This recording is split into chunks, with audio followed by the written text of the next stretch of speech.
ni kwamba kufa hakujulikani. Waweza kufa ni mtoto, ama waweza kufa ni mtu mzima. Waweza kufa uko barabarani,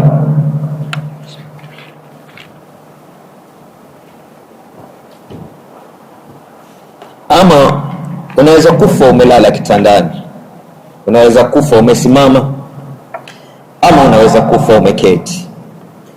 Unaweza kufa ukiwa mgonjwa, ama unaweza kufa na afya yako. Unaweza kufa ikiwa umejitayarisha, ama unaweza kufa ilhali hujajitayarisha. Kwa hivyo funzo la kwanza la maisha leo ningependa tulifahamu ni kwamba kila wakati mwanadamu anatakikana awe amejitayarisha kwa kifo, kwa sababu kifo hakichagui, wala kifo hakiko tu wakati fulani na wakati kingine haiko. Ya pili ni kwamba maisha hayawi maisha mpaka tuyape maana. Bila ya kuyapa maisha maana, maisha huwa hayana maana. Kwa hivyo kuishi kwenye maisha ambayo yana maana ndio kuna kusaidia kuyafanya maisha yako kufana yawe mazuri. Lakini kuishi bila ya kujua kwa nini unaishi, basi maana ya maisha huwa haionekani. Na mtu akikosa kujua maana ya maisha, basi maisha yanakosa mwongozo unaofaa, na kuishi kunakuwa tabu na tabu na tabu sana. Kwa funzo letu la pili la leo ni nini? Ni kwamba jitahidi kujua kwa nini unaishi. Jitahidi kujua kwa nini unaishi. Je, unaishi kula peke yake? Unaishi kulala peke yake? Ama unaishi kutekeleza amri za Allah subhanahu wa ta'ala? Wama khalaqtumul jinna wal insa illa liya'budun.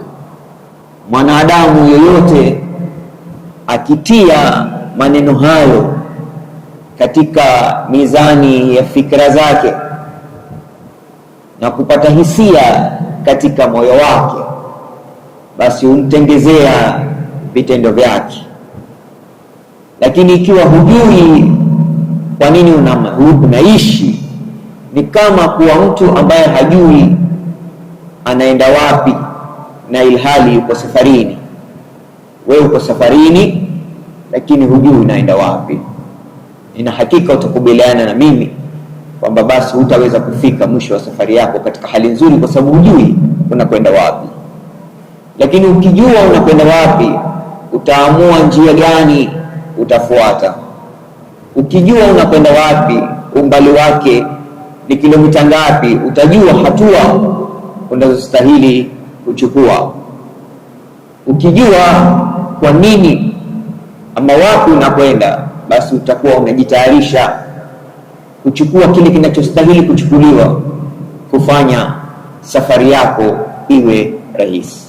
Funzo letu la kwanza, fanya unavyofanya, kaa unavyokaa, ishi unavyoishi, lakini mauti yanakufuata kila unapokwenda. La pili, hakikisha kila usubuhi unapoamka unajikumbusha lengo lako la kuishi. Maisha yanakuwa mazito, maisha yanakuwa ya tabu, maisha yanakuwa yana dhiki ikiwa hujui kwa nini unaishi. Funzo la tatu la siku yetu ya leo ni kwamba mwanadamu aliyekamilika hayupo katika huu ulimwengu. Kwa hivyo kama wamtafuta mwanadamu ambaye amekamilika, basi utamtafuta maisha yako yote. Kullu ibn adam khata wa khairu khata'un at-tawwabun, kila mwanadamu ni mkosa, lakini mbora katika wakosa ni yule pindi akikosa anarudi nyuma na kumwomba Allah subhanahu wa ta'ala amsamehe makosa yake.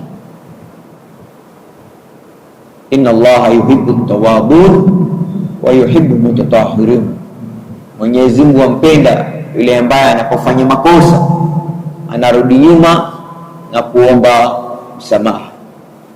Na hii inaingiliana sana katika ndoa zetu na kuchagua wenzetu, kwamba hamna bibi ambaye ni perfect na hamna bwana ambaye ni perfect.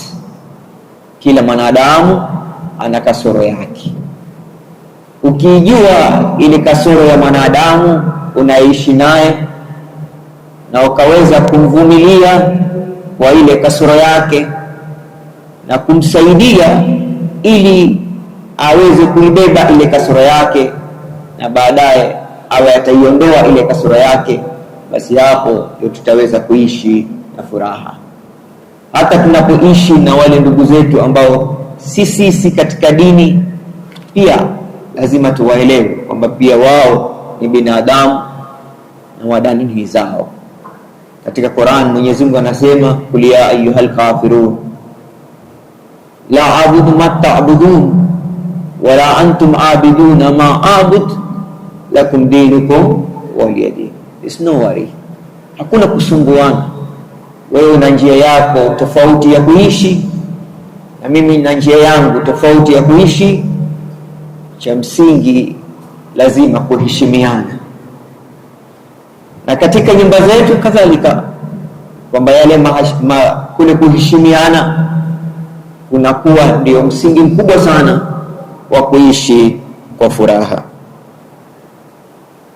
Somo la 4 la siku yetu ya leo ni kwamba maisha ni kama mchezo mwingine wote, na kila mchezo una sheria zake. Kiangalia football ina sheria zake, netball ina sheria zake, kila mchezo una sheria zake, na maisha yana sheria zake. Ikiwa utaishi kulingana na sheria za kimaisha, basi maisha yako yatakuwa rahisi, maisha yako yatakuwa ya raha, na maisha yako yatakuwa mazuri. Lakini ikiwa watakapoishi maisha kwa sheria zako mwenyewe, sio sheria za maisha, basi pale kunakuwa na contradiction na mgongano baina ya sheria zako na sheria za kimaisha, kwamba zile principles za kuishi, zile laws za kuishi ni lazima tuziheshimu. Bila ya kuziheshimu zile law zitakuwa zinatusumbua. Maisha takriban ina sheria 12 ukitaka kuyaishi vizuri. Sheria ya kwanza ni sheria kwamba usikubali kuwa mdogo. Fanya bidii katika kila mbinu na mifano na juhudi, uwe Muislamu unayetambulika kwa Uislamu wako. Hii inaitwa the great law.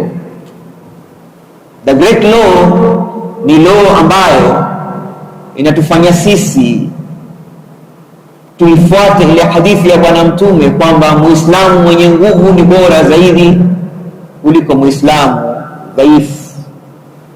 Kwa hivyo Muislamu hafai kuwa dhaifu, hakubali kuwa dhaifu, dhaifu wa fikra, dhaifu wa hisia, na dhaifu katika vitendo vyake.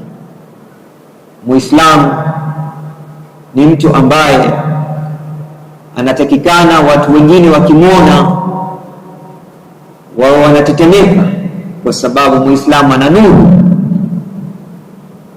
Muislamu ana malengo, Muislamu anafanya mazuri, Muislamu anajua lengo lake, Muislamu anajua kule anapotoka, Muislamu anajua kule anapokwenda, Muislamu anamjua Mola wake. Hii inaitwa the great law, sheria ambayo inatufanya mimi na wewe tuwe watu ambao tunaheshimika katika maisha yetu.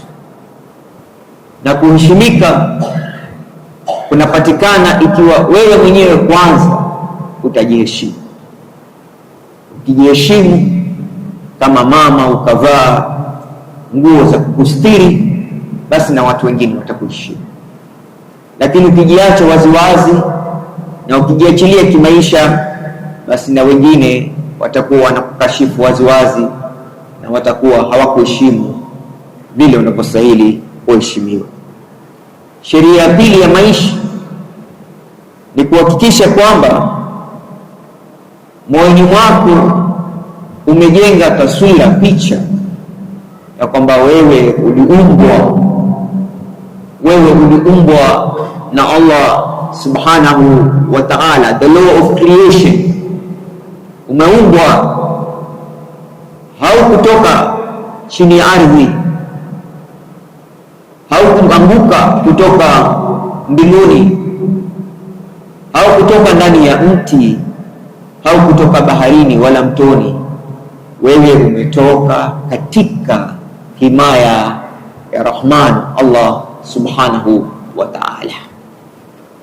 Kwa hivyo yule aliyekuumba lazima uwe unamkumbuka kila wakati, na kumkumbuka kwake ndio kunajenga utulivu katika moyo wake. Hii inaitwa law of creation, kwamba unazingatia kule unapotoka, pale ulipo hivi sasa na kule unapokwenda. Sheria ya tatu ni sheria ya humility, kwamba wewe kama Muislamu uwe mtu ambaye ni mkarimu, kwa sababu Allah karimu, unahurumia wengine. Si mmoja wetu yule ambaye hawahurumii wadogo zake na yule ambaye hawaheshimu wakubwa zake. Hii sheria ya humility inatukumbusha sisi kwamba ni jukumu letu kuheshimu wazee wetu, na jukumu letu kuhurumia wadogo zetu. Muislamu hawi Muislamu mpaka awe na huruma na wale wanyonge katika jamii zetu, na awe ana heshima na wale walioko juu yake katika jamii zetu. Ndugu zangu, dada zangu, sheria ya nne ni sheria ya kuchukua majukumu yako, the law of responsibility. Ukingoja watu wabadilishe maisha yako, utangoja kwa muda mrefu sana. Hakuna atakayekuja kubadilisha maisha yako, hakuna. Kwa hiyo usingoje watu wengine kuja kubadilisha maisha yako, ni lazima wewe mwenyewe uchukue jukumu la kubadilisha maisha yako. Wanasema if it is to happen, basi it is you to make it happen. Kama wataka maisha yako yabadilike, basi ni wewe unayefaa kuyabadilisha yawe mazuri, ama kila siku utaishi maisha ya hatari.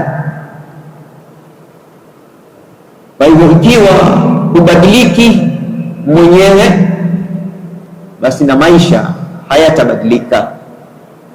Bwana mmoja alisema kwa hikma kwamba nilipokuwa mpumbavu ilikuwa nafikiria naweza badilisha maisha ya watu ulimwengu mzima, kisha nikawa mwerevu, nikajua kwamba nikitaka maisha yabadilike, kwanza nibadilishe yangu.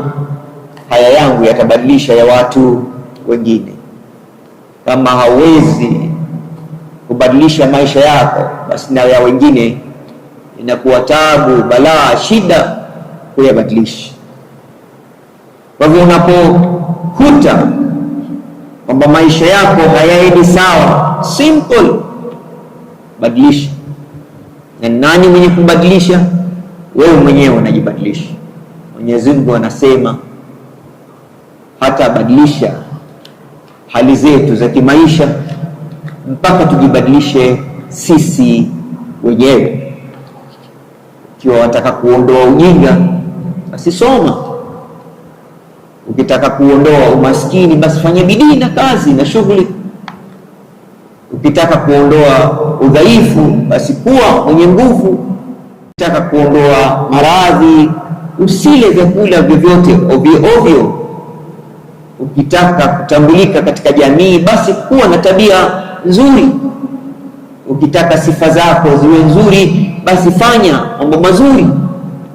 Ukitaka watu wakupende, basi na wewe wapende. Ukitaka watoto wako wawe wazuri, basi walee katika njia nzuri. Ukitaka mzee wako awe mzee mzuri, basi na wewe muonyeshe mambo mazuri. Kile unachofanyia wengine ndicho unachofanyiwa wewe. Kwa hivyo ukiwa wataka kitu ambacho ni kizuri katika maisha yako, basi kuwa na juhudi katika kufanyia wengine vitu vizuri.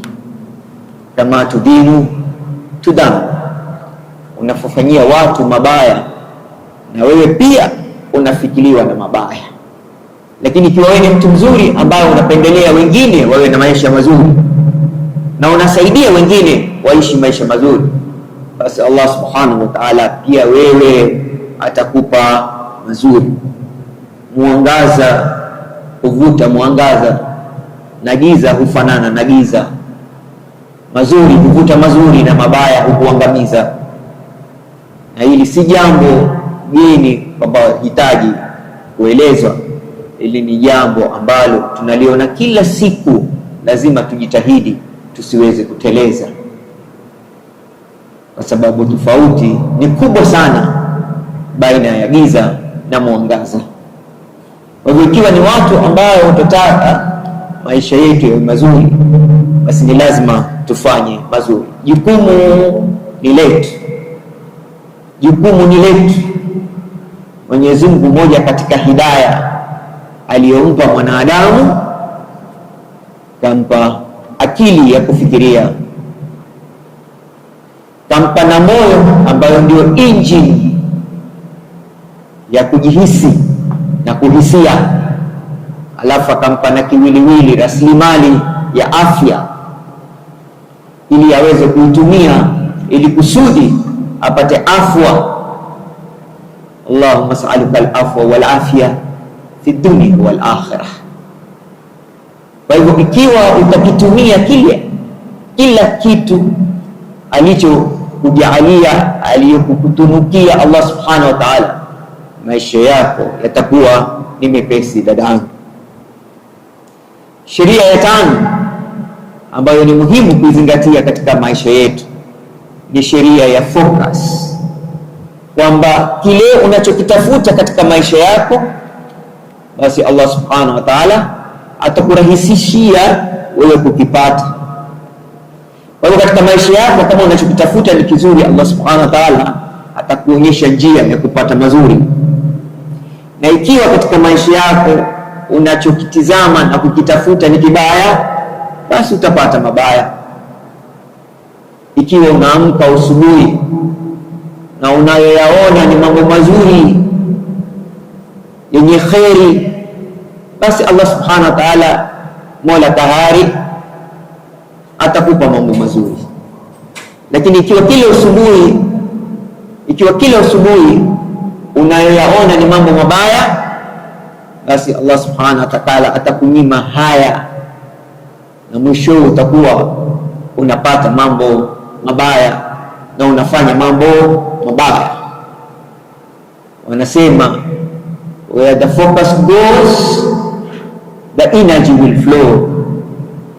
Pale macho yako yanapolenga, ndipo na ndicho unachokiona.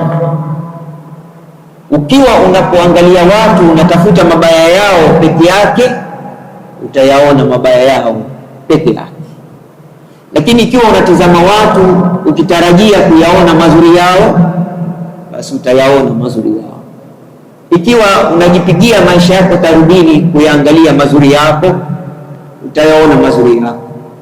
Lakini ikiwa unajilaumu nafsi yako, basi utaziona zile kashfa zako.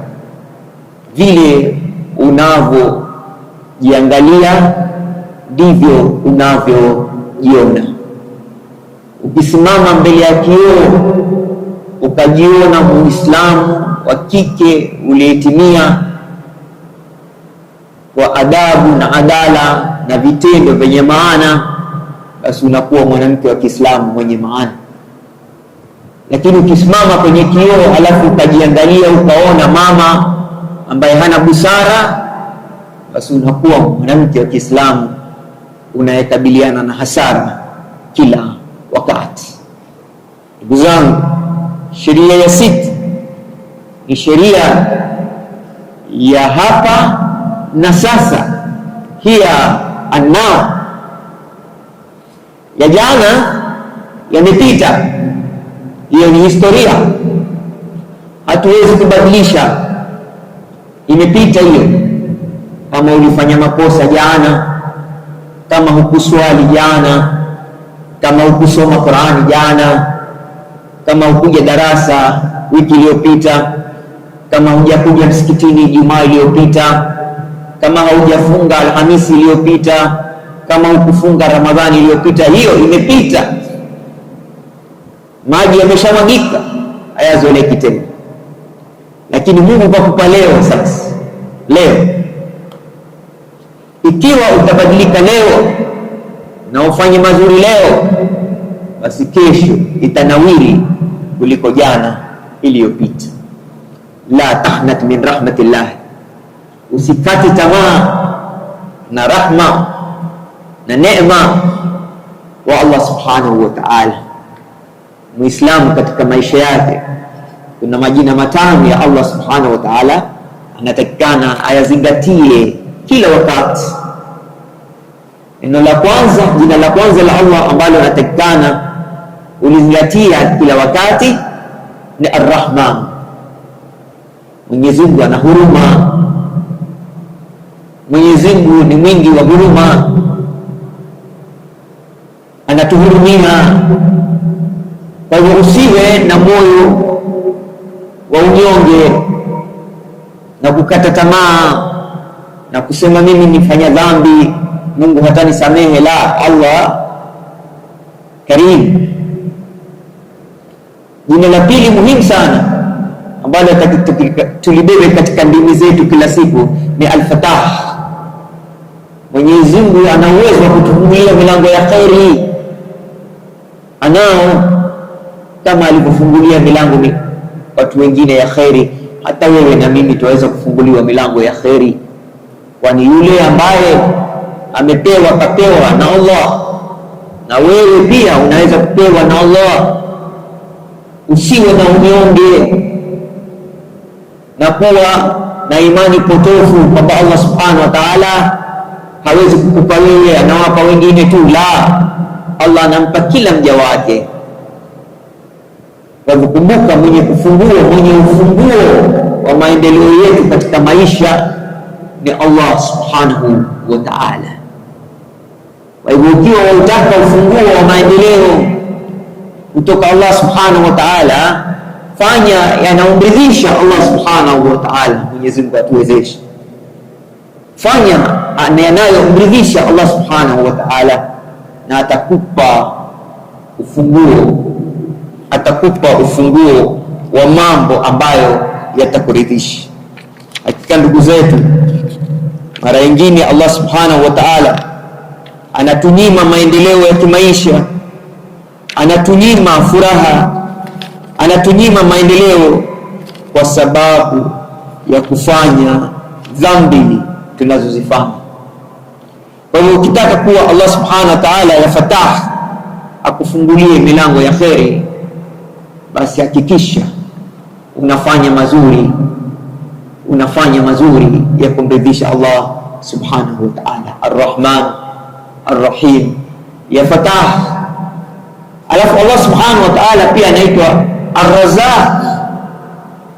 Mwenyezi Mungu ajalie riziki zetu kama ni kidogo aziongeze, sema amin.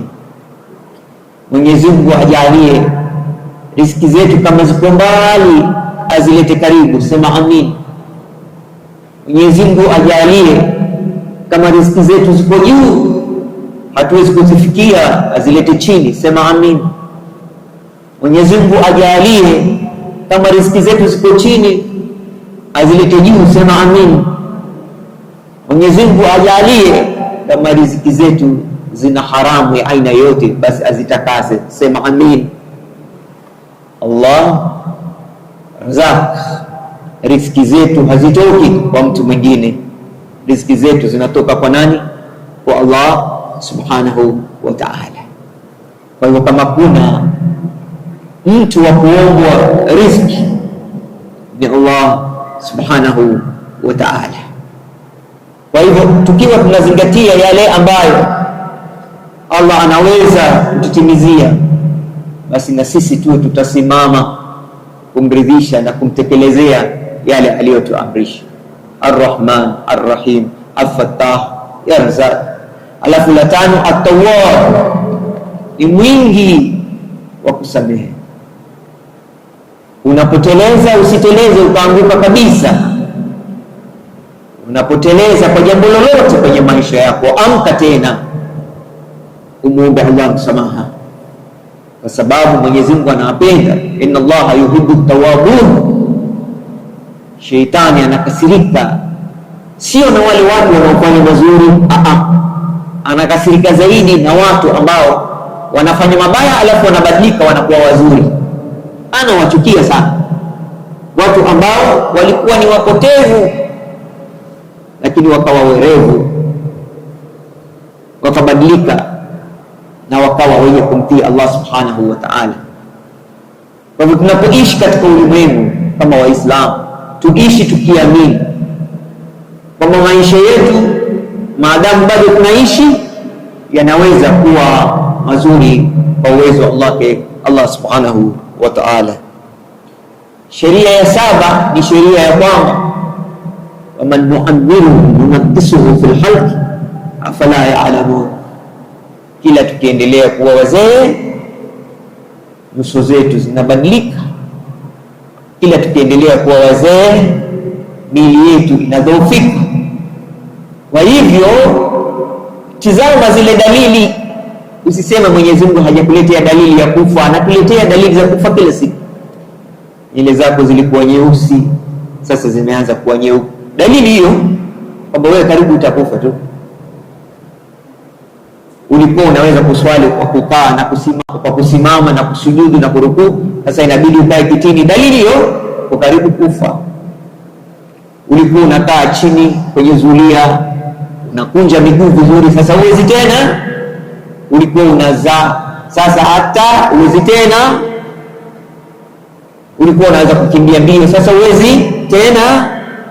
waman nu'ammiruhu nunakkisuhu fil khalqi afala ya'qilun. Mwenyezi Mungu analeta dalili, unaona kwamba vile nilipokuwa miaka 20 sivyo nilivyo hivi sasa. Nini kinafanyika? Wakati wanasema kuwa kama saa ikianza kuenda haisimami tena. Na wewe katika maisha yako usisimame ukarudi nyuma, kimbia usonge mbele, kwa sababu baada ya giza la uzao wa mama kuna giza lingine kubwa sana katika uzao wa kaburi. Baada ya upweke katika tumbo la mama kuna upweke mwingine mkubwa sana katika tumbo la kaburi.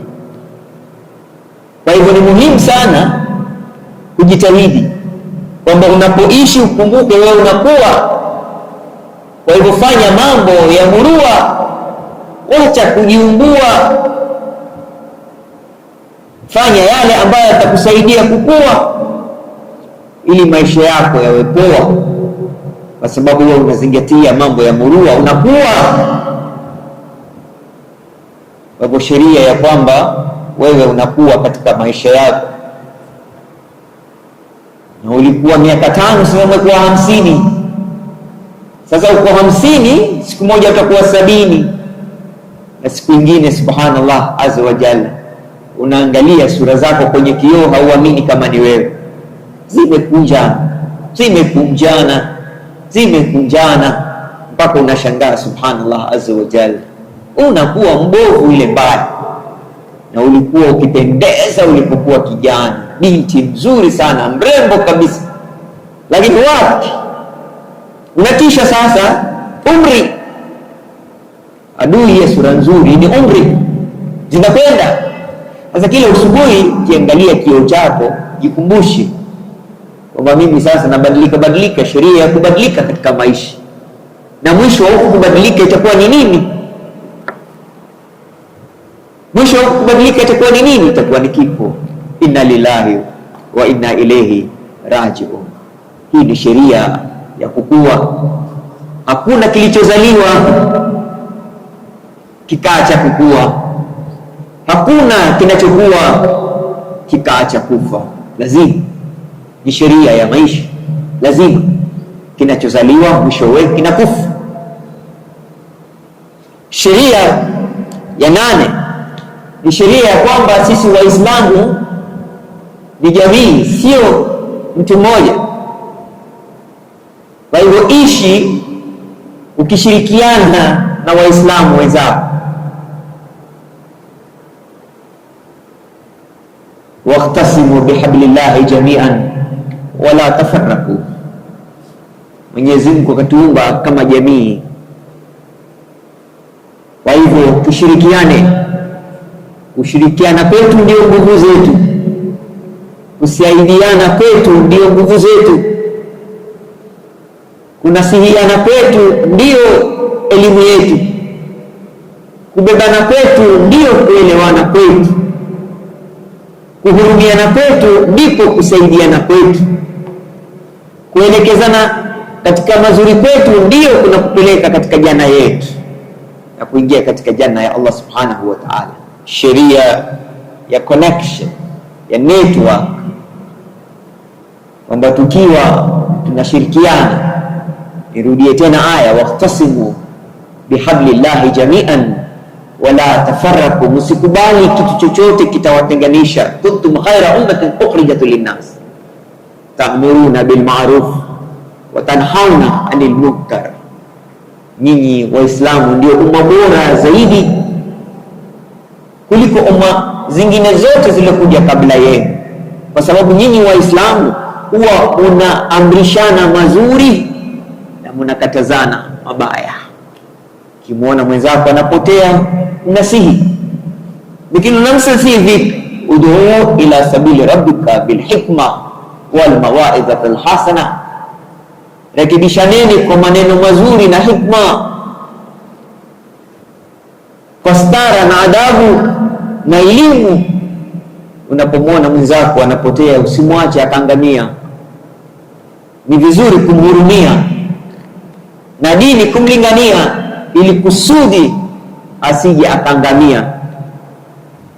Ndugu zangu, dada zangu, sheria nyingine ni sheria ya kukirimiana, hospitality, kwamba Muislamu moja ya sifa yake nzuri ni kwamba anakirimu wageni wake,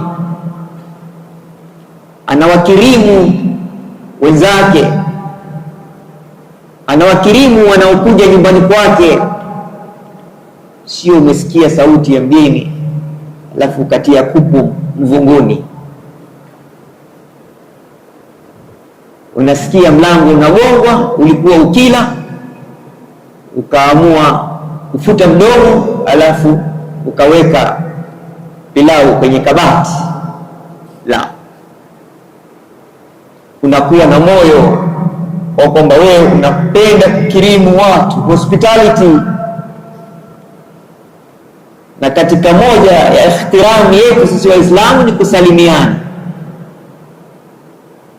Napomwona mwenzako namwambia salamu alaikum wa rahmatullahi ta'ala wa barakatuh, alafu unatabasamu na unamuuliza hali. na kadhalika. Hiyo ni ikhtiramu yetu. Ukimwona mwenzako anahuzunika, unamfariji, unamtuliza nafsi yake na moyo wake. Unamtembelea mwenzako ambaye ni mgonjwa, unamsaidia mwenzako ambaye ana shida. Unawaangalia watoto wa majirani zako wasiwezi kupotea. Usiseme huyu si mwanangu, huyu si mtoto wangu, kwa sababu mtoto wa jirani yako akipotea, yeye ndiye atapoteza mtoto wako.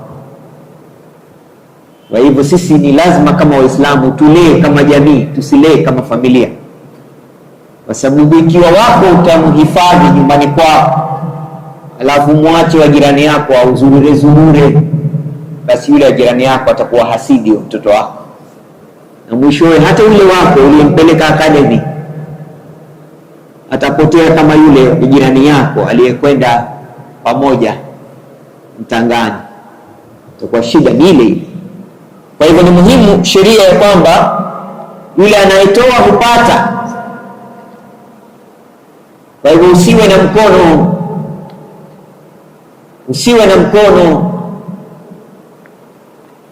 na mkono ni wabuli, kuwa na mkono ulionyooka.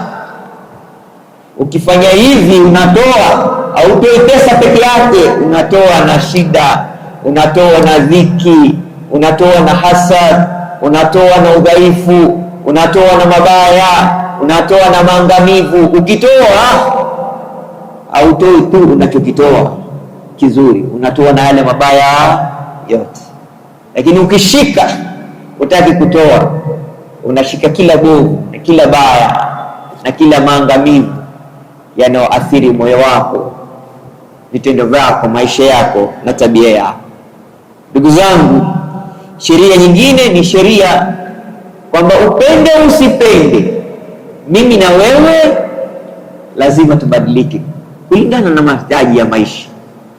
Usipobadilika wewe mwenyewe, basi maisha yatakubadilisha kwa lazima, kwa sababu maisha yanabadilika.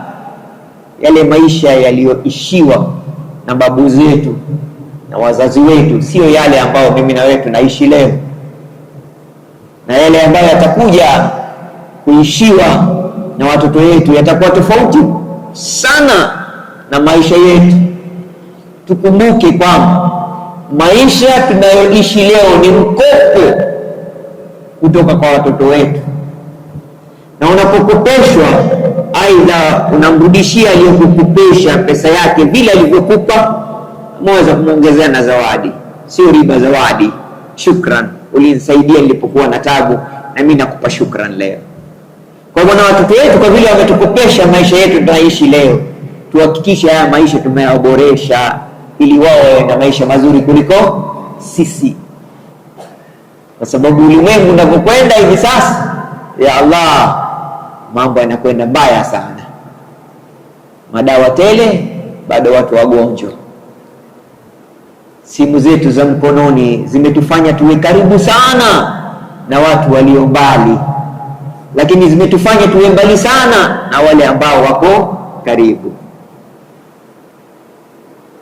Muhimu sana kuzingatia mabadiliko ya kimaisha ili na wewe uweze kubadilika. Na kubadilika hamna budi, lazima ubadilike. Ndio wewe hujapelekwa shule kwa sababu wazazi wako walifikiri shule si ya wasichana, ni ya wavulana, lakini sasa ushaona mabadiliko. Kwa hivyo kama una binti yako, usiseme kwa vile mimi sijaenda shule na wewe hauendi, mimi nilienda tu class 8 na wewe utaenda tu grade 6 peke yake. Mimi niliolewa nikiwa na miaka 15, hata wewe utaolewa miaka 15. Wakati wako na wake tofauti. Hamjazaliwa wakati mmoja, mmezaliwa wakati tofauti. Kuishi sasa, kuendelea sasa, kunahitaji elimu. Hata wale wanaotafuta mabibi hawatafuti mabibi ambao hawajasoma, wanatafuta mabibi ambao wamesoma, wasaidiane maisha, wasaidiane kuishi. Kwa hivyo kusomesha watoto imekuwa ni lazima sasa, na sisi Waislamu elimu kwetu ni lazima. Talabul ilmi faridha ala kulli muslim wa muslima, elimu ni faradhi kwa Muislamu wa kiume na Muislamu wa kike.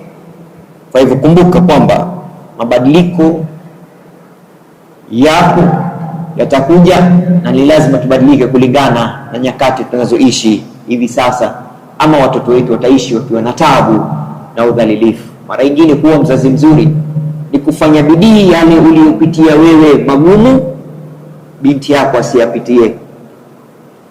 Ni kufanya bidii yale ambayo yalikutesa wewe yasimtese binti yako. Ni kufanya bidii yale ambayo yalikudhalilisha wewe yasimdhalilishe binti yako. Kufanya bidii kwamba binti yako atakuwa maisha tofauti na maisha yako, utamuelimisha dini wa dunia, kwa sababu unapotengeneza dunia yako ikawa nzuri, inakuwa rahisi kutengeneza akhira yako. Ndio maana Mwenyezi Mungu katika Qur'ani anasema tuombe kila wakati, Allahumma atina fid dunya hasanatan wa fil akhirati hasanatan wa qina adhaban nar. Mwenyezi Mungu tupe mazuri hapa duniani na utupe mazuri kesho akhira, na utulinde na adhabu ya kaburi, utulinde na adhabu ya kaburi. Kwa hivyo kila ukiishi, kumbuka kwamba ni lazima uende kulingana na wakati unaoishi, ili kusudi uwe na uwezo wa kukabiliana na matatizo yatakayopatikana katika nyakati kama hizi. Dada zangu, sheria ya 11 ni sheria ya kuhakikisha kwamba unafanya yale yaliyo muhimu na unaacha yale yenye upuzi. Mwanadamu, matokeo ya kuwa kwake yanategemea matendo yake. Ikiwa wewe ni mtu ambaye unaswali swala zako 5 kwa wakati kila siku, wewe ni mtu ambaye hata kama unajua tu sura moja katika Qur'ani lakini unaisoma kila siku, wewe ni mtu ambaye unajitahidi hata kama ni shilingi 5 unatoa sadaka kila siku, wewe ni mtu ambaye unajitahidi kila siku unaenda kutembelea wagonjwa, wewe ni mtu ambaye moyo wako ukianza kusikia kufa unaenda makaburini, unaona subhanallah, ili na mtu aliyekufa miaka 25, ili na mtu aliyekufa miaka 15, ili na mtoto mchanga kakufa siku ile aliyozaliwa. Je, mimi nitaenda lini huko walipo hawa jamaa hawa? Kwa unakuwa na hadhari, unaushtua ule moyo wako kwamba wao walikuwa kama sisi na sisi tutakuwa kama wao. Kiumbe na kuhusia, wacha matata. Kumbuka alikuumba kiumbe. Utalazwa kitandani, duguzo wa kulilie kiumbe. Upelekwe kaburini, watu warudi nyumbani, utabaki peke yako, na malaika watakuja wakuulize maswali makali, na huo ndio utakuwa mwisho wako. Kwa hivyo tahadhari, zingatia, amka kujifikiria kwamba kila siku wewe lazima uwe unatekeleza mambo ambayo yanakujengea akhira yako. Getting closer, unakaribia. Kila ukiamka asubuhi siku moja imetoka, kila ukiamka asubuhi siku moja imetoka, kila ukiamka asubuhi siku moja umetoka, na siku ya mwisho ikija, subhanallah, watu wengi hawajutii yale ambayo waliyafanya. Watu wengi wanajutia yale ambayo hawakuyafanya, na walikuwa na wakati wa kufanya. Walikuwa na Qur'ani majumbani kwao lakini hawakuzisoma.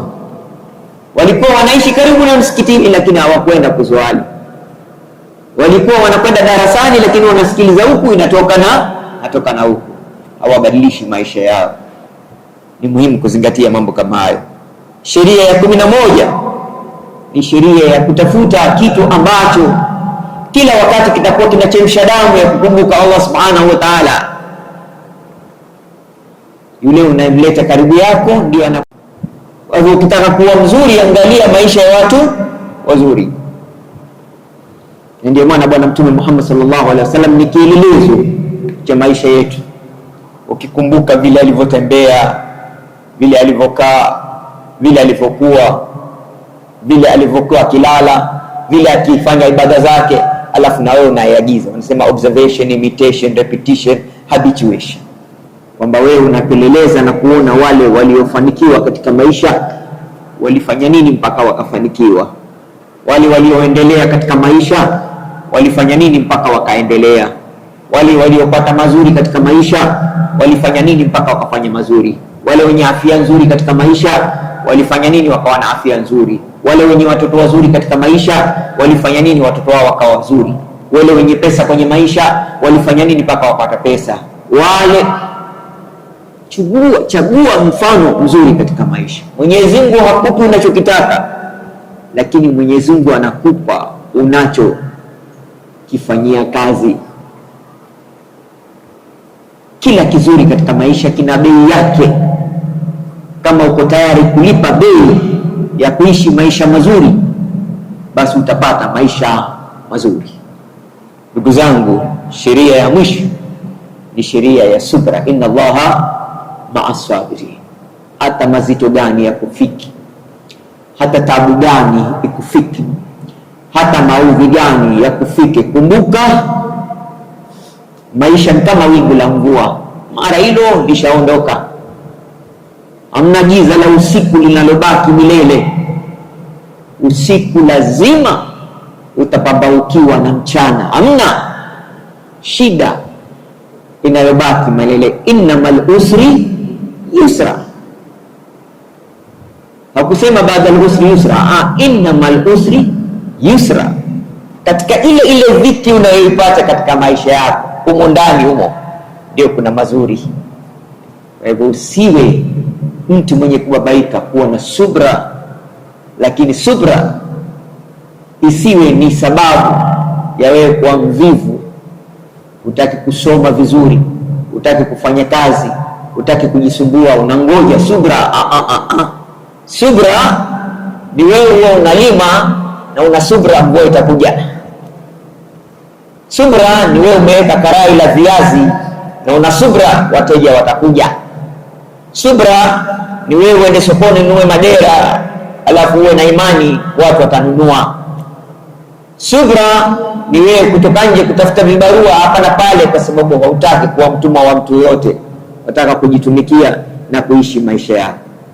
Mtu yoyote ambaye hatumii mikono yake kupata riziki yake hawezi kutumia akili yake kupata uhuru wake. Sijui mnifahamu?